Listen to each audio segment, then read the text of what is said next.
ఈరోజు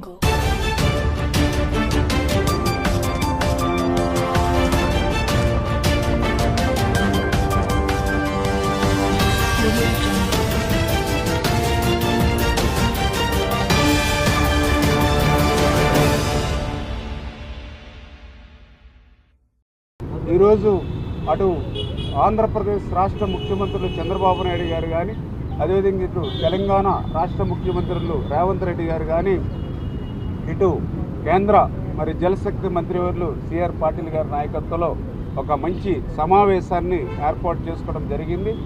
చేత ఏదైతే ఈ సమావేశంలో కూడా పాజిటివ్గా ఇప్పుడే ఏదైతే కొన్ని విషయాలు ఏదైతే చర్చనీయాంశం వచ్చినాయో వెంటనే అటు శ్రీశైలం ప్రాజెక్టు విషయంలో కానీ, అదేవిధంగా ఏదైతే ఈ టెలిమెట్రీ ఎయిర్పోర్ట్ విషయంలో కానీ, ఏదైతే గత కొంత కాలం నుంచి కూడా నలుగుతున్నటువంటి ఆ యొక్క కేఆర్ఎంబి జిఆర్ఎంబి బోర్డ్స్ విషయంలో వెంటనే ఈ మీటింగ్లోనే నిర్ణయం తీసుకోవడం జరిగింది.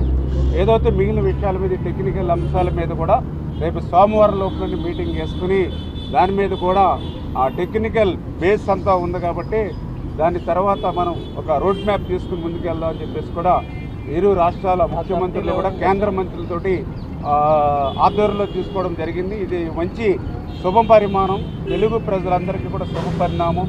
ఎందుకంటే ఈవేళ అటు గోదావరి కానీ ఇటు కృష్ణా కానీ రెండు నదులు కూడా అటు తెలంగాణకు కానీ ఇటు ఆంధ్రప్రదేశ్ రాష్ట్రానికి కూడా ఇద్దరికి కూడా చాలా జీవనాధారమైనటువంటి నదులు. అంతేత ఇటువంటి మంచి వాతావరణంలో స్నేహపూర్వకమైన వాతావరణంలో ఇరు రాష్ట్రాలు కూడా ముందుకెళ్ళడం ఒక ప్రజలందరికీ కూడా శుభ పరిణామం అని చెప్పి మీ ద్వారా అందరికీ తెలియజేస్తున్నారు.